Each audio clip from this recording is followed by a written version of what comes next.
It's 4 o'clock in Radio Cairo, and this is World of Info.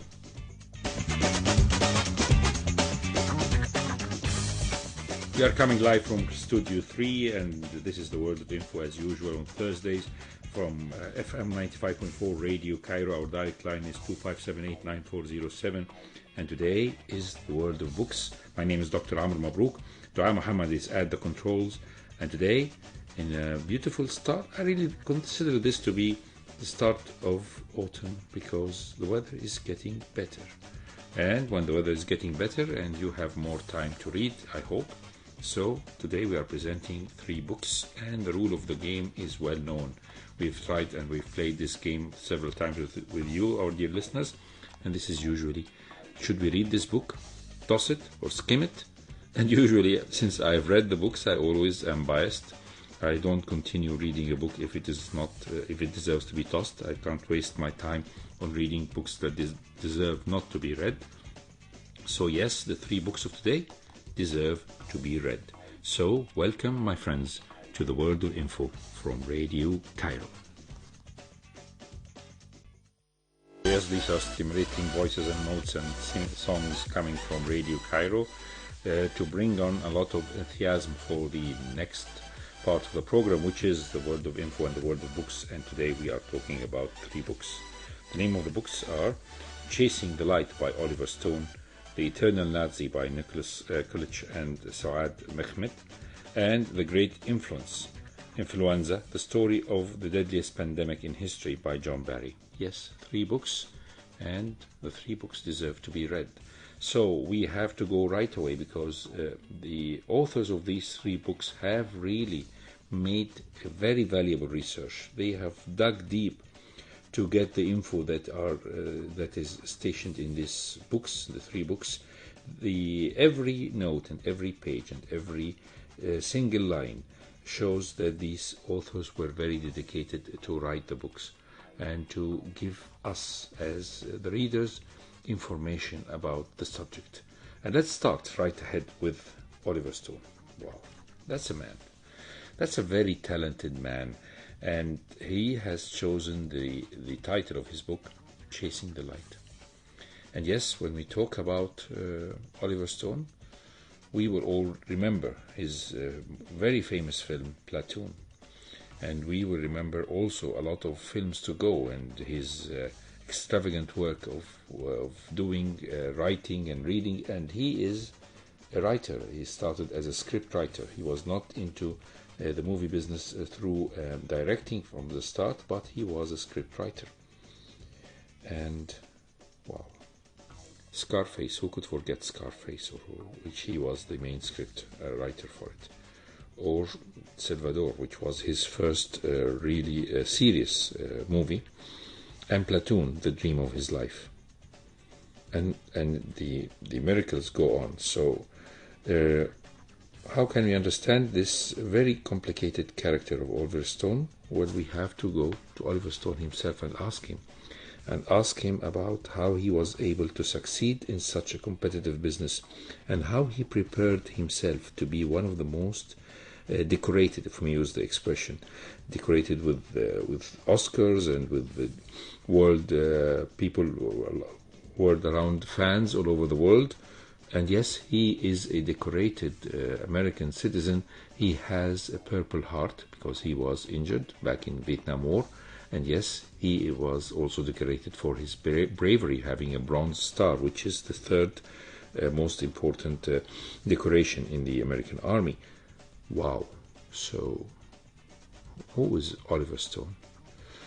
Well, in order to analyze what Oliver Stone stands for, we have to analyze this generation of people who were born after the World War II. And he is the product of a marriage set up in heaven, if we may use the expression. Why? Because his mother is French and his father is American. His mother, a very sophisticated lady. She was living in France, in Paris, and she was a lady who was not coming from a very high resourceful family, but she knew a lot of things about etiquette, about behavior. She got the looks. She looked charming. She looked very pretty. and she attracted the eyes of another very sophisticated person, and this is the father of Oliver Stone.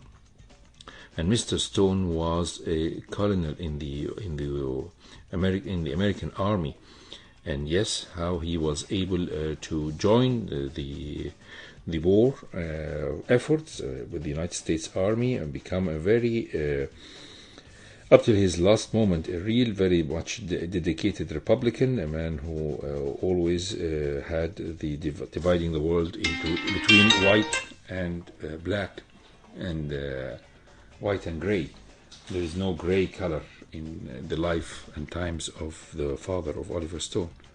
So how come this match made in heaven? Why this gentleman who was a broker in peacetime and worked all his life in Wall Street was able to join the army with the rank of an officer? Yes, he has a degree in law from Yale, and this is a very prestigious university, and he had his connections in Wall Street. So when he joined the army in the headquarters of the generals of Eisenhower and the famous generals. They knew him, and he got very easily promoted to doing a lot of important work factors and working in his life.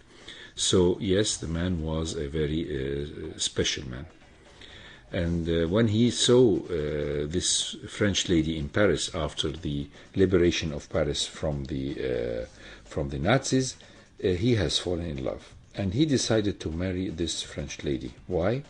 Because he thought that she's very charming, she's very pretty, and he said that if I ever have children, I want my children to be genius and pretty and have strong minds, and I think this lady is having all these characters, and I want to get married to her to produce the real great children. And it seems the man had this way right in his head and his mind and his setup, and he had Oliver Stone as a child, because this gentleman, this colonel, went back to the United States, to New York, with his bride, and they got a child in 1946, and this child was Oliver Stone. Unfortunately, they didn't have more children due to problems of pregnancy with this beautiful French lady, and Oliver Stone came to this world with all the intelligence of both parents, the father and the mother. Such a sophisticated character who lived with the calmness of his father and his very strict law, and the French behavior of his mother, and the chances of going every now and then, every summer, to visit France and see his grandparents over there, and his mastering of the French language, and preparing himself to good schooling and join his father in his father's footsteps in Yale and become a Yale graduate. Well, things didn't go on the right track in the beginning for Oliver Stone. He decided, his father decided that he's going to put him in a very private school, a very prestigious one, and he went to this school, and then he went to a private lodging school and boarding school, and he went there, and unfortunately at the age of 15 or 14, his mother and father had the breakup. The characters were not matching. She's a flamboyant lady and a very attractive lady. She enjoys the company of friends and people, and he is a very routine-like gentleman and has his own taboos, and he has his own dedication to Wall Street. So the marriage that was set up in heaven had to end in hell, and they got a divorce. So after getting this divorce, this was very devastating on Oliver, and he continued his performance well in school, and he got very high grades, but there's something that was broken in him and really affected him. And yes, after graduation from school, he got the marks and he got the scores that fit him in Yale, and he went to Yale and he was admitted. And then suddenly he decided that he doesn't want to continue in Yale.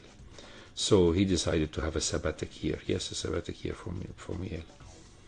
He went out and started writing. He decided that he's going to write a novel or do whatever.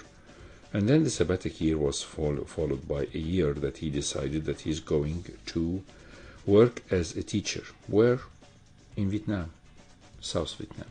This was his first exposure to South Vietnam. And he worked there as a teacher or volunteer teacher, teaching over there students in young pupils English in Vietnam.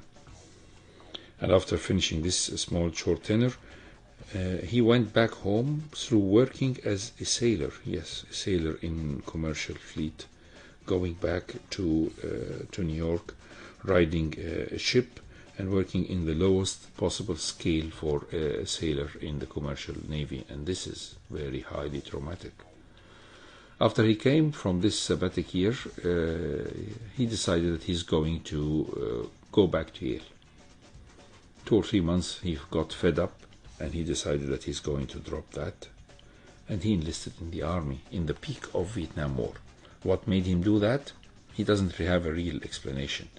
Maybe the flamboyant character of his mother, maybe his trying to understand what's going on in the world, and he decided to be an infantryman, a humble soldier in the infantryman. He was offered to, because he was going to get conscripted anyway, if he's going to drop from university, he could have joined the OTC, which is the officer training courses and college, but he refused. He wanted to go there as an infantry soldier to get the whole experience.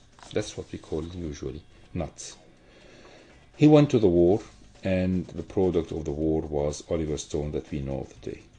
He stayed there for 11 months. He got injured several times, and during these times and during this work as a foot soldier, he didn't actually see a lot of the enemy. He has seen explosions, he has seen guns, he has seen a lot of things. But he didn't have real eye-to-eye contact with the enemy, except after being this enemy being bombed or carpet bombed by the aeroplanes, and he would find scattered bodies of the enemy.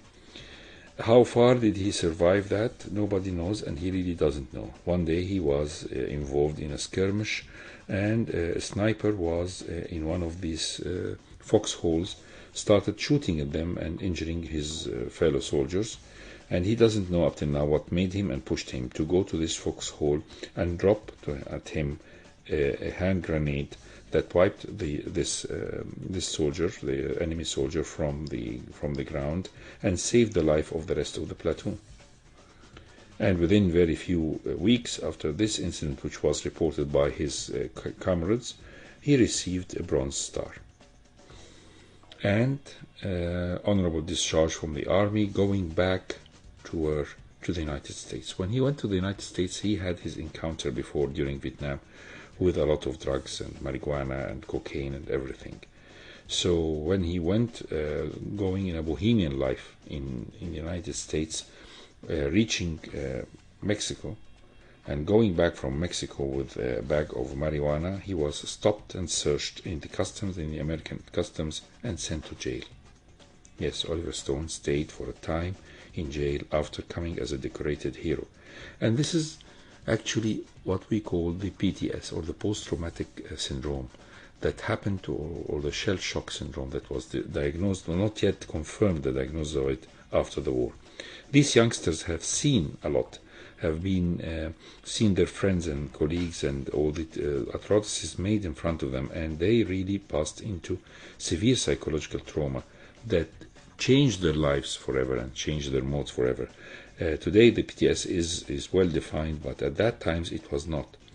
So he was sent to jail, and he was not able to have his phone call to ask for help from his dad or his mother, and he stayed for a while until he was able to reach his father and contact him, and his father came with a good lawyer, and he was able to fix the problem, and he was released.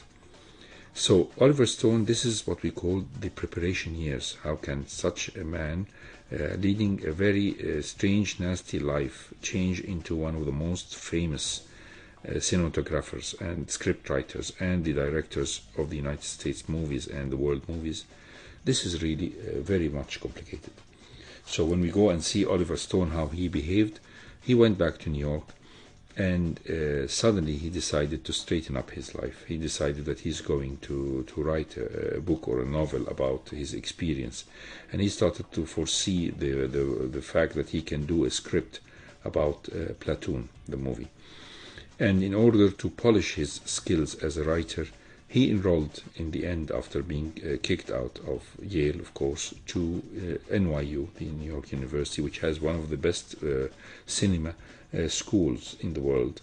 And he went that and he got a degree. And during this period, he met a very decent Lebanese lady who was working in one of the foreign missions in the United Nations, and from Morocco.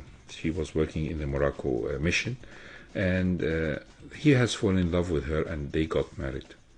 He stayed with this beautiful Lebanese lady who was 3 or 4 years his senior, and she was responsible for the household. He was not working. He was chasing his dreams of going to the movies. Made a very low budget movie that was not a great success. Graduated from the university and stayed with this decent Lebanese lady for some time. And during this period, he had the shock to know that one of the doctors told him, maybe it's because of Agent Orange, maybe because of your undescended testicle, you will not have children anywhere in the foreseen future.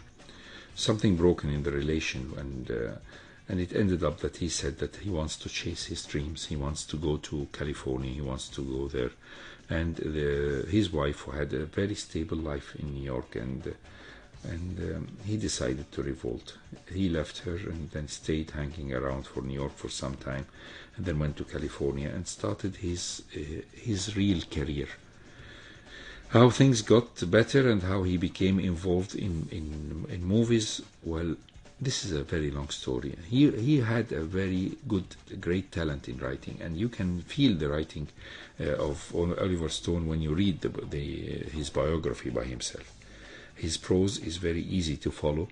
His words and sentences are very much attached, and they are not very long sentences, so you cannot really get bored from reading the books of Oliver Stone.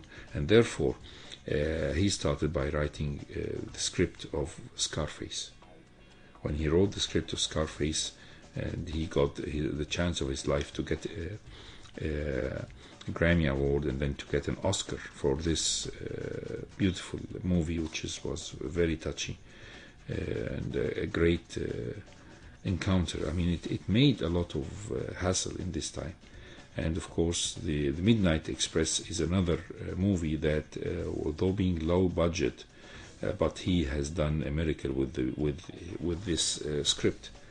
So yes, we can see Oliver Stone coming out of ashes, and the resurrection of Oliver Stone with writing his Midnight Express and having an Oscar about it as well in the script writing.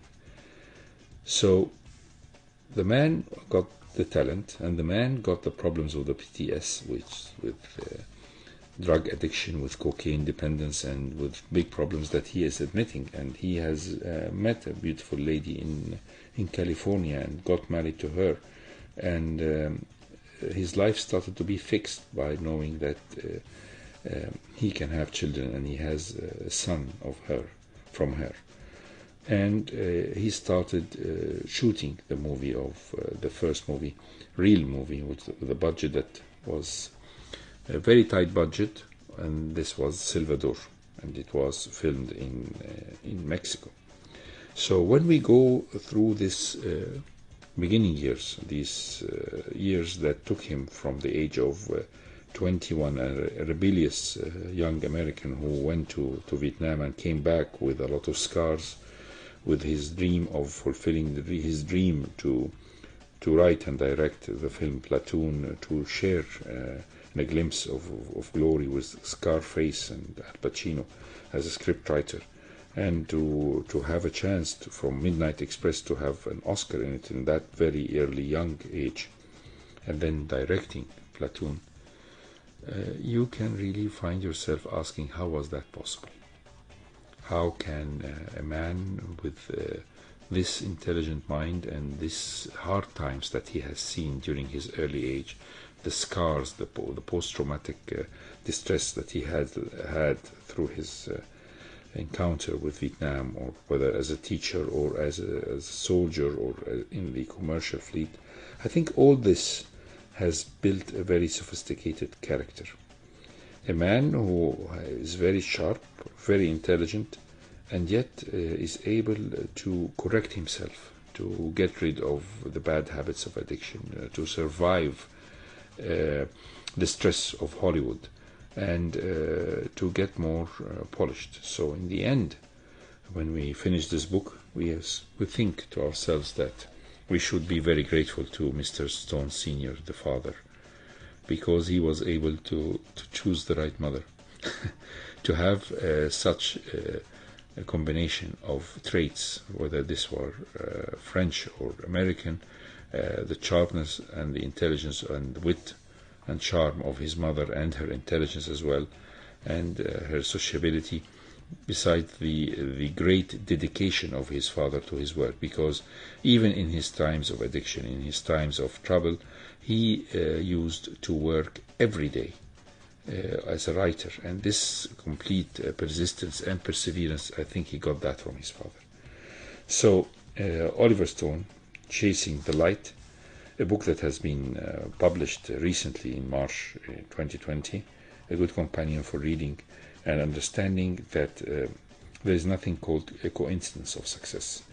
People cannot succeed in any field or become world-known artists or writers or whatever for free. It's not a free ride. Oliver Stone has suffered all through his life, and he has made it through his dedication and his intelligence. So, a book that deserves to be read from the world of info in the world of books. So we're still coming live from the world of info and Radio Cairo, coming live from Studio 3. Our direct line number is 257-89407. And in this beautiful afternoon, my name is Dr. Amr MABROUK, and Dua Muhammad is at the controls, and we are dealing with the world of books. We have just given you some narration about Chasing the Light by Oliver Stone, and the second book of today is another very complicated book. It's called The Eternal Nazi by Nicholas Coolidge and Suad Mehmet. And yes, this is about a Nazi fugitive, a man who his flight and his work with the SS from Mauthausen to Cairo, the relentless pursuit of the SS Dr. Albert Heijn. Wow, so Cairo, SS, Nazi, this is a book that deserves to be read. And the story, nobody has known anything about it till the 2014, 2011, 2010, something like that. And why? The man, even the guy or the man who we're talking about, has died in Cairo peacefully in 1992 after escaping from all the traces of people who tried to follow him, tried to reach him, tried to get him to face justice, and he simply was able to fool everyone by staying here in Cairo, in Egypt. And what is the story of this gentleman? Well, it's a very long story. The idea, he was an Austrian an Austrian man who was born in Austria and started studying medicine, and he was very much into hockey and ice hockey. And during the preparatory years in Austria, his final years in medical school were in 1939, 1940, and he got a post with the German SS. And the SS, of course, is a very nasty organization that was responsible for the security and the safety of the Führer, but then it had a lot of bad things about it, is that they were responsible for the concentration camps, for the final resolution, for everything that we know nasty about the SS, about the Nazi forces. It all came out from the SS forces. Yes, by the beginning or the mid of the war, they started to have their own divisions and armored battalions and things like that. So they became a parallel force to the German forces or the German army, but they were known for being ruthless and for being extensive Nazis, and their loyalties for Hitler and for the Nazi regime cannot be denied. And the atrocities, a lot of atrocities that were made during World War II was coming from the SS, and not from the German army. So there was a decision that all SS soldiers and all the forces of SS has, after the war, after staying as a prisoner of war, the German army, the main Weimar army, could simply be released from the camps of prisoners of war.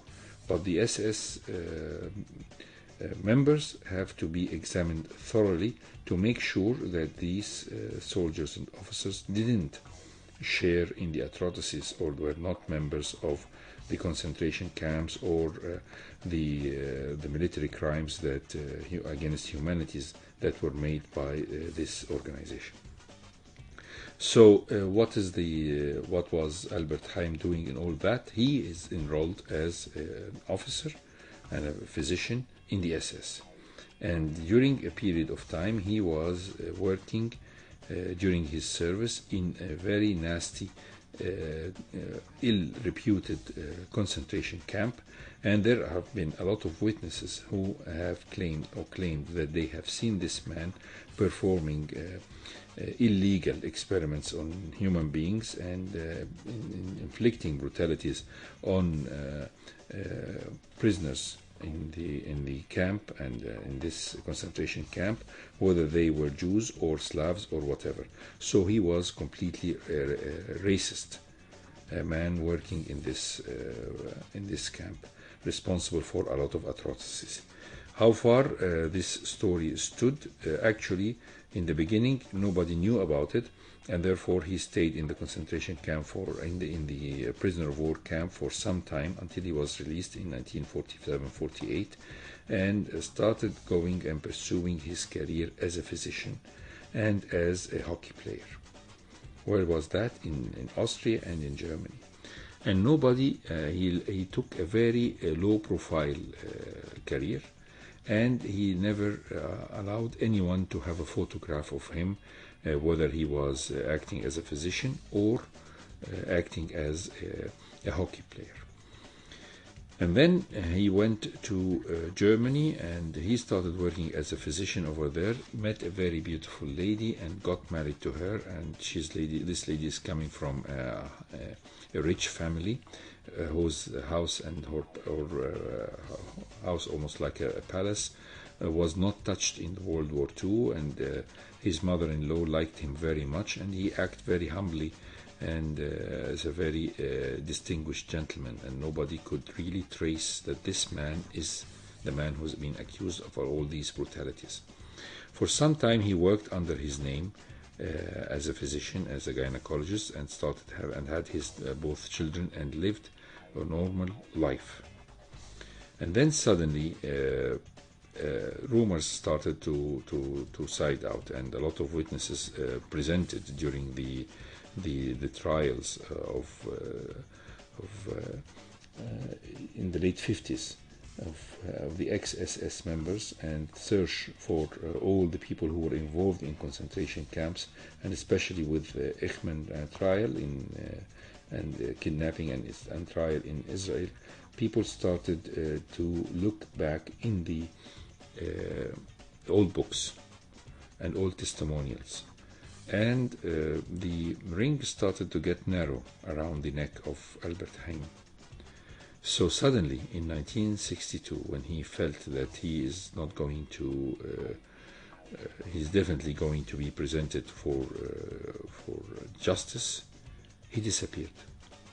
And that period of time, there was a sort of rumors having that there is something called the Operation Odessa, where people with SS connections or the criminals of the Nazis had a lot of sympathizers and supporters who could take them along the Swiss borders or along the Austrian borders to Italy, and from there to Latin America, where they lived and got new cards of identity and new papers and new life, and lived there, and nobody could trace them. So how did Albert Haim disappear? How his family said that we don't know what happened to him, and then his wife decided to in 1965 to divorce him, and his children were raised by the rich family, and suddenly this man completely disappeared. There was a lot of people who were chasers of these Nazis, criminals, including a man by the name of Simon Rosenthal, and this guy was a very dedicated chaser. And he anticipated that most probably Albert Haim went to Latin America. Nobody actually knew that he found his way in the end to Egypt and to Cairo, where he lived under incognito name and stayed there in a very low profile. And his lawyer was able to trace him. Money was transferred to him, wired to him through very sophisticated methods. And his younger son was interested to see him, and this younger son visited him regularly. And in the end, he was living in a very humble room in a hotel near Al-Ataba in Cairo, and nobody could really know what's this man. And in order to make more camouflage, he changed into Islam and changed his name. And then his son came and visited him when he knew that he's having a terminal cancer, and he visited him and stayed with him until he died. And after his death, he was buried somewhere in Cairo.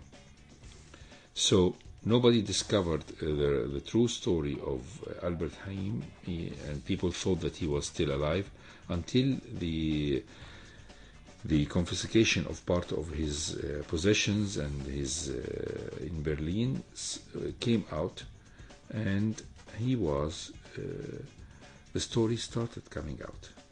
And when the story came out, these authors got involved and tried to solve the puzzle. And because the father now is dead, and so the son decided that he is going to tell the whole story to the world.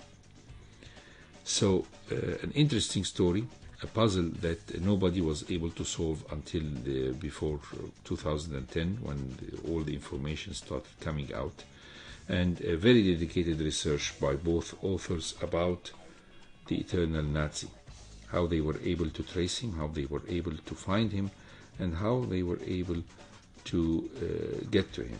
And then the final wordings about this is that he decided that he's going to stay away. And he stayed from 1962 till 1992, afraid to be found. And then the authors asked the $1 million question. Should he have met his fate and went for justice to judge him, whether should he be tried for all the crimes that have been taken to him and stand his chances? If he is innocent, he would have been released, or he have been criminalized, then he should have taken up his sentence and then released and go out as a free man, or should he always stay on the hunt? Well, actually, he decided that he's going to stay on the hunt all his life. And this was a very strange way to live for 30 years in a country that he has never known, but he was having the talent of languages, so he mastered the language, and he became very well experienced in the language. And these two authors went to Al-Ataba Hotel and found the bags and the belongings of this man 20 years later from his death, being stored because nobody asked for these bags. And they found the collections and the papers where he is saying or denying that he was involved in such atrocities. But if he was so sure of his innocence, why did he run in the first place? So a lot of questions have to be seen about this man, and nobody really knows the truth. But definitely, if he was not, if he was innocent, if he were innocent, he wouldn't have run all this way. And this is a very strange story. So you're still listening to the world of info. In the world of books, more books, or another book to be followed after the break. So we're still coming from Radio Cairo. This is World of Info, and today is the world of books. And yes, the third and final book of today is The Great Influenza. Yes, we cannot leave the program of books without talking about the Great Influenza, the COVID virus, or whatever.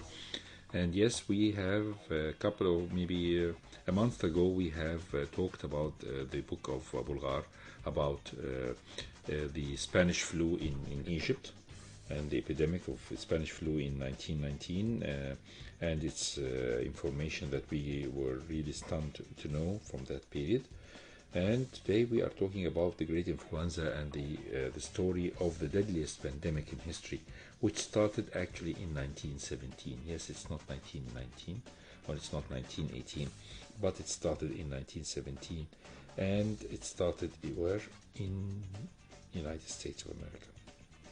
So how come it's called the Spanish flu? Simply because when this flu arrived to Europe and arrived to the rest of the world, the world was engaged in the final months of World War I. And during this strange, very strange period, when the world started having this, this was considered to be a military secret.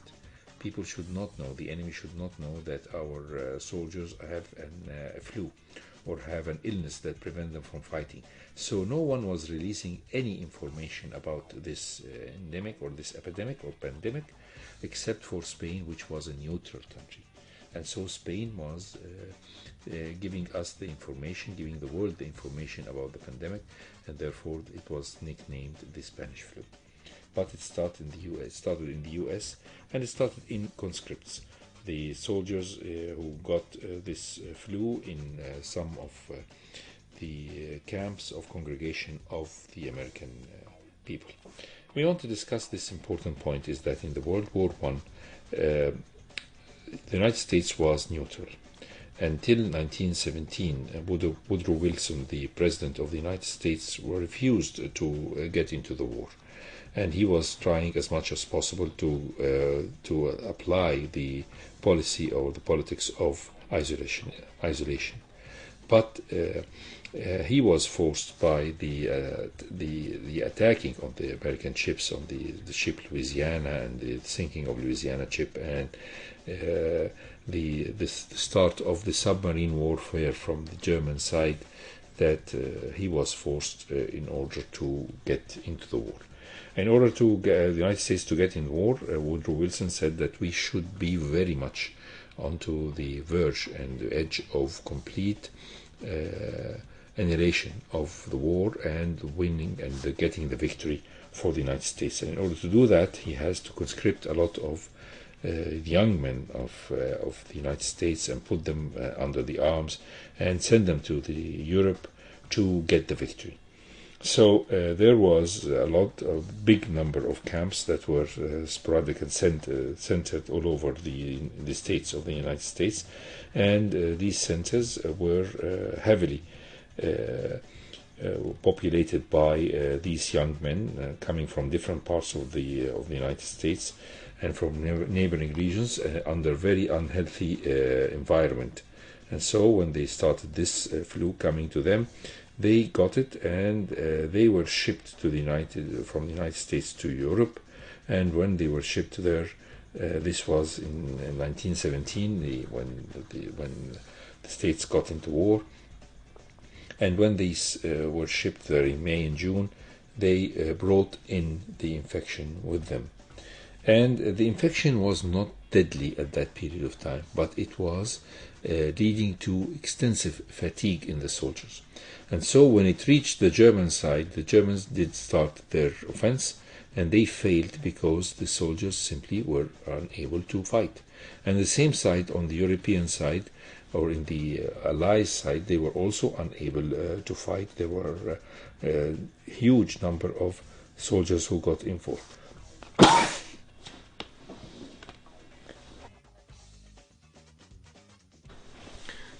So, what to do?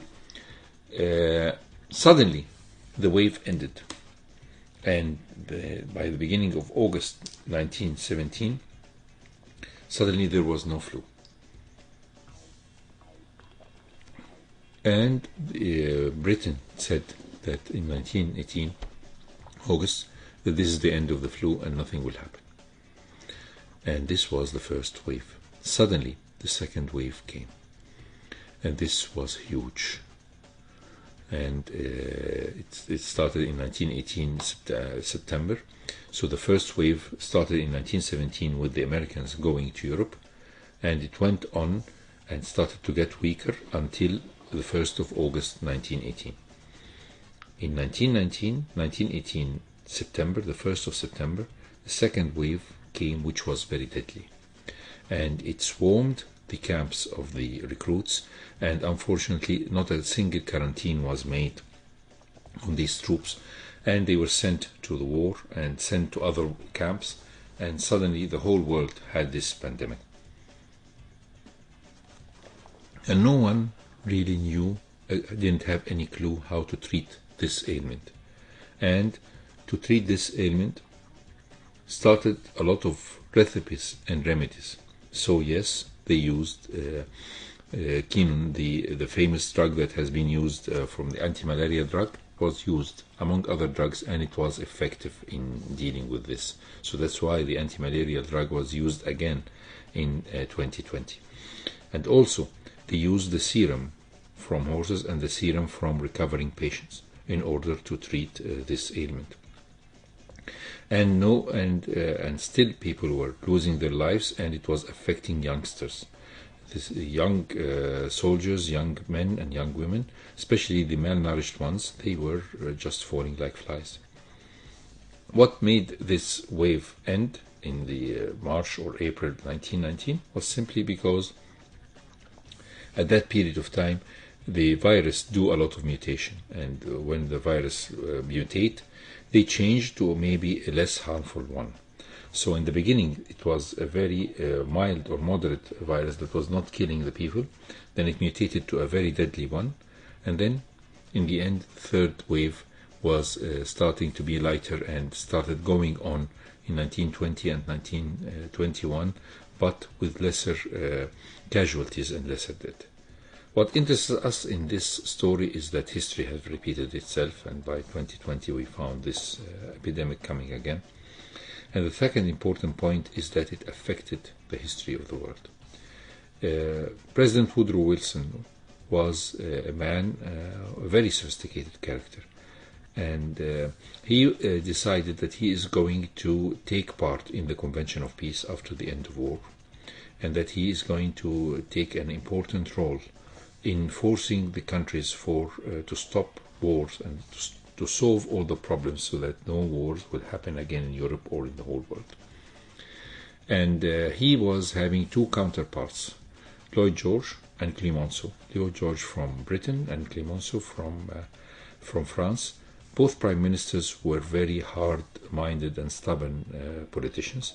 They wanted to inflict a lot of fines on Germany, and they wanted to do great criminalization and penalization on the Germany, the defeated Austro-Hungarian Empire. And Woodrow Wilson was tried to defend that and tried to make things more modest and moderate. But what happened is that he got the flu. And for 4 or 5 days consecutively, he was coming out with great illness that people thought that he would die from it. And he recovered. But his recovery was not full. The man who came out of this recovery room was not the same man, Woodrow Wilson. He was another man who submitted to the demands of Lloyd George and Clemenceau, who went out with the League of, trying to form the League of Nations, and he formed it. And the whole world paid the price heavily for his submission.